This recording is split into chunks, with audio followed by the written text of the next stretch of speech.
नमस्कार दोस्तों, मैं हूं सौरभ शर्मा। लेके आया हूं आज आपके लिए द भूतनी का रिव्यू। बॉलीवुड में एक ही फॉर्मूले को कॉपी करने की आदत पुरानी है। जब कोई पीरियड ड्रामा अच्छा प्रदर्शन करती है तो अचानक से कई डायरेक्टर्स का इंटरेस्ट इस शैली में जगने लगता है। फिर लीजिए बैक टू बैक बायोपिक फिल्में हो या फिर एक्शन कॉमेडी या फिर कोई और दूसरा जॉनर, प्रेजेंट में हॉरर कॉमेडी को लेकर जुनून बरकरार है। भूल भुलैया 3, स्त्री 2 और अन्य की सफलता के बाद कई फिल्में सिनेमाघरों में आ चुकी है। इसके अलावा कई अन्य फिल्में पाइपलाइन में भी है। इस समय लेटर रिलीज हुई फिल्म है द भूतनी। द भूतनी की कहानी एक भूतनी की आत्मा और एक विच हंटर के आसपास घूमती है। हालांकि एक इंटरेस्टिंग विचार प्रतीत होता है, लेकिन स्टोरी लाइन में गहराई की कमी और डायलॉग्स की इनएडुकेसी ने फिल्म को प्रभावित किया। ऑडियंस ने इसे स्त्री और भूल भुलैया जैसी सफल हॉरर कॉमेडी फिल्मों की तुलना की है, लेकिन द भूतनी उनसे काफी पीछे रही। अब मैं आपको बता दूं कि किसने कैसे कैसे अभिनय किया है। अपेक्षाएं पूरी नहीं कर पाए हैं कोई भी स्टार कास्ट। मौनी रॉय की बात कर लें, नेगेटिव किरदार में मौनी रॉय की प्रेजेंस को लेकर ऑडियंस में उत्साह था, लेकिन उनके अभिनय क्षमता उम्मीदों पर खरा नहीं उतर पाई। संजय दत्त विच हंटर के रूप में संजय दत्त का लुक अट्रैक्टिव है, लेकिन उनके अभिनय में वह गहराई और प्रभावशीलता नहीं थी जो उनके पिछले किरदारों में देखने को मिली थी।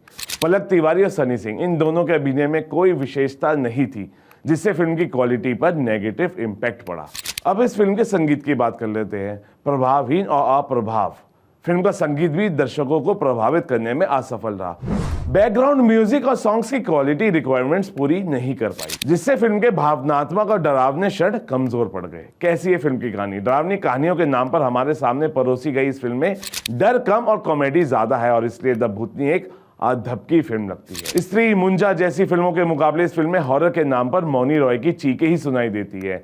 उन्हें देखकर बिल्कुल भी मजा नहीं आता। फिल्म की कॉमेडी और संजय दत्त के एक्शन ने इसे बचा लिया है। ये फिल्म उन पुरानी फिल्मों की तरह है जिसे दिमाग घर छोड़कर एंजॉय किया जा सकता है। हालांकि फिल्म के निर्देशक सिद्धांत कुमार सचदेव उनके एक्शन के पीछे की वजह भी बताते हैं, लेकिन दिक्कत यह है कि इस वजह में भी कोई खास लॉजिक नजर नहीं आता। फर्स्ट हाफ में फिल्म जितना बोर करती है, उतना ही सेकंड हाफ में इसे देखने का मजा भी कई बार आता है। कॉमेडी सर्कस के लिए लिखने वाले वंशुज ने इस फिल्म के लिए भी कमाल के कॉमेडी डायलॉग्स लिखे हैं, लेकिन फर्स्ट हाफ में कहानी इतनी बोर कर देती है कि अच्छी कॉमेडी भी बेअसर लगने लगती है। कहानी का प्लॉट अच्छा है, लेकिन मुद्दे की बात पर आने तक निर्देशक ने शुरुआत के 20 मिनट बर्बाद कर दिए हैं।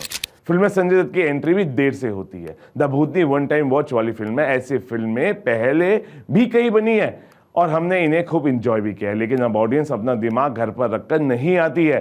कोरोना के बाद OTT पर इतना कंटेंट मौजूद है कि भूतनी जैसी फिल्में बड़ी आसानी से घर पर देखी जा सकती है।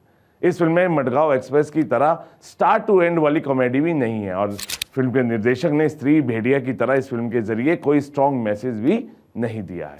संजय दत्त और मौनी रॉय जैसे नामों के साथ आई फिल्म भूतनी को लेकर ऑडियंस में शुरुआती उत्सुकता जरूर देखी गई थी, लेकिन फिल्म का प्रदर्शन इन उम्मीदों पर खरा नहीं उतरता।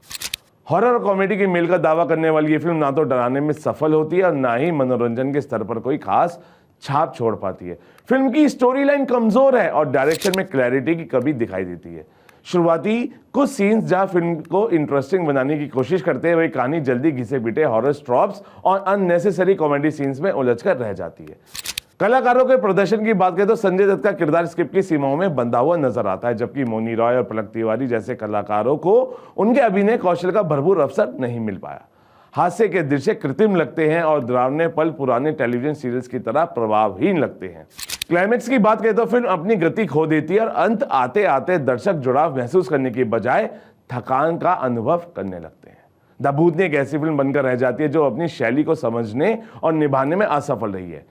ये उन ऑडियंस के लिए निराशजनक अनुभव है जो स्त्री या भूल भुलैया जैसी फिल्मों की क्वालिटी एक्सपेक्टेशंस लेकर सिनेमा घर पहुंचे थे। कुल मिलाकर द भूतनी एक कमजोर स्टोरी लाइन, औसत अभिनय और प्रभावहीन संगीत के साथ प्रस्तुत की गई है। यदि आप हॉरर कॉमेडी शैली की फिल्में पसंद करते हैं तो स्त्री और भूल भुलैया जैसी फिल्मों को प्राथमिकता देना बेहतर होगा। मैं इस मूवी को देता हूं 2 स्टार। आपको ये मेरा रिव्यू कैसा लगा प्लीज कमेंट।